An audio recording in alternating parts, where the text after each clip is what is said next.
The rain had turned the runway into a mirror of silver and black, streaked with the reflection of floodlights and the silhouettes of jets lined like sentinels in the storm. Commander Leah Vance walked steadily through the downpour, duffel over her shoulder, jaw set. Her uniform clung to her from the rain, but she didn't care. After what had just happened, the storm outside felt quieter than the one raging in her chest. The Admiral's words still echoed. "Pack your things, Commander. You're done here." Leah had saluted, silent. No argument, no plea.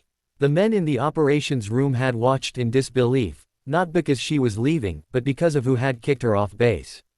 Admiral Roland Pierce, a man known for never admitting mistakes, had just dismissed the most decorated pilot the Air Force had in active service.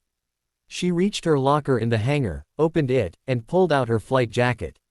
The patch on the sleeve was simple, a stylized fox head and a single word, Spectre. The same call sign whispered among pilots with reverence. The one she'd earned the night she took down 3 enemy interceptors in total darkness, guided only by her instruments and instinct. "Commander," a young airman said from the doorway, uncertain. "They said you're being dismissed." "I know," Leah replied evenly. "Orders are orders." He nodded, clearly uncomfortable. "Ma'am, you want me to walk you out?" She zipped her jacket. "No need. The Admiral's already waiting to make sure I go." When she stepped outside, Pierce stood under the edge of the hangar awning, cap on, arms folded. The wind tugged at his coat as thunder rolled across the mountains. "You disobeyed a direct order, Commander," he said, his tone clipped. "You diverted your squadron from the designated strike path." Leah stopped 2 steps from him, rain dripping from her hair. "Because that path would have taken us into a civilian grid. I made a judgment call to save lives." He glared at her. "And cost the mission window. You don't get to make those calls."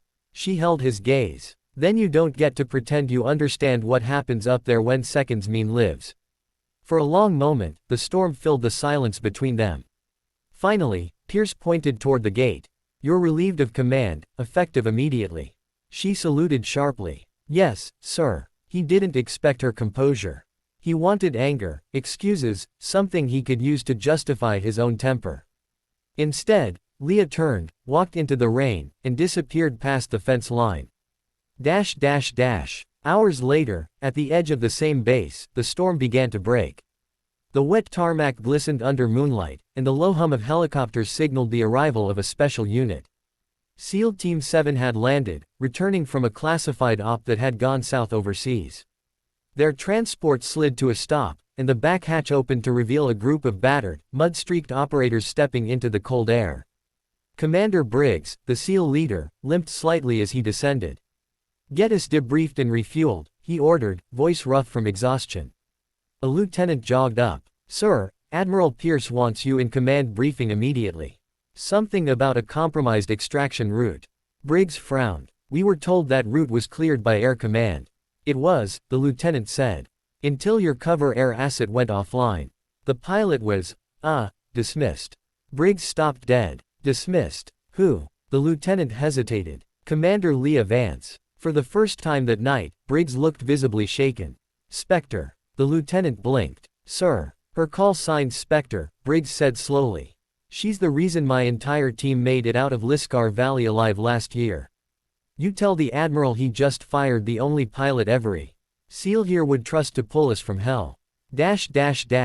Back in the command building, Admiral Pierce reviewed satellite maps, unaware of the storm gathering just outside his door. He looked up when the door opened and Briggs entered, uniform still soaked, eyes hard. "Admiral," Briggs said, voice low. "We need to talk about Commander Vance." Pierce sighed. "Not now. She's no longer your concern." Briggs stepped forward. "With respect, sir, she's the reason my men are still breathing."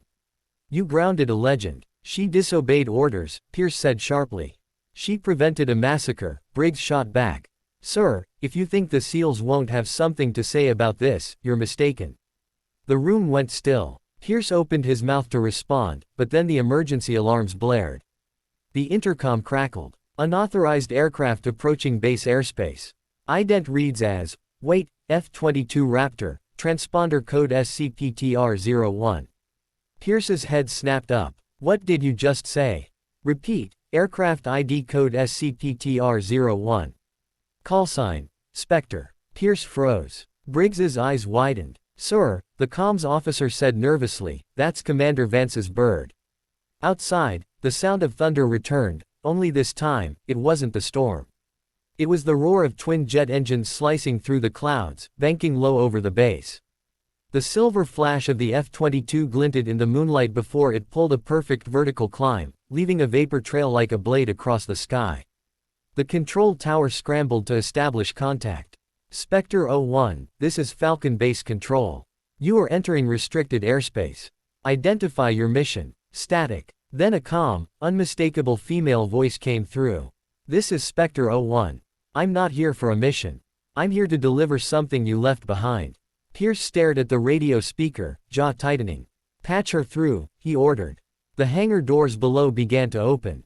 Within seconds, the Raptor touched down with surgical precision, engines screaming before cutting off into silence. The canopy lifted, and Leah stepped out, flight suit gleaming, helmet under one arm. She moved like a storm-given human form. Every SEAL nearby turned to look. Briggs approached, saluted sharply. Ma'am. She gave him a nod. Heard your team made it back. Thanks to your cover, as always. Admiral Pierce marched forward, livid. Commander, you are not authorized. But before he could finish, the base loudspeaker crackled again. Attention all personnel. Incoming encrypted message from Joint Command. The communications officer burst through the door, tablet in hand. Sir, it's for you. Pierce took it, scanned the message, and froze. His face lost all color. Briggs glanced over. What's wrong? Pierce swallowed hard. Joint Command just reinstated Commander Vance. Effective immediately. Orders came directly from the Pentagon, signed by the Secretary of Defense. The SEALs exchanged glances. Leah simply stood still, eyes calm. Pierce looked up at her, speechless. You went over my head. No, sir, Leah said quietly. They called me. Seems someone needed an immediate operations liaison for the next-gen F-22 integration. Apparently, they like how I fly. Briggs stepped forward, his voice carrying across the hangar. Permission to speak freely, sir. Pierce nodded stiffly. Briggs turned to the SEALs. Men, how do we address Commander Vance? In unison, every SEAL straightened. Boots clicked. Hands rose in salute. Spectre. They shouted. The echo filled the hangar, bouncing off steel and concrete, thunderous and absolute. Pierce stood frozen, realizing in that instant just how far her reputation reached, and how small his authority felt against it. Leah returned the salute, just once, then looked at him. Permission to return to duty, Admiral. He hesitated, then nodded slowly. Granted. She smiled faintly. Then if you'll excuse me, sir, my bird's ready to fly. As she climbed back into the cockpit, the engines ignited with a deep, trembling roar. The canopy closed, and for a moment, her helmet's reflection showed the faintest curve of a grin. The Admiral watched as the F-22 shot into the sky, vanishing into the horizon like a ghost. And in the silence that followed, one truth became clear to every man on that base.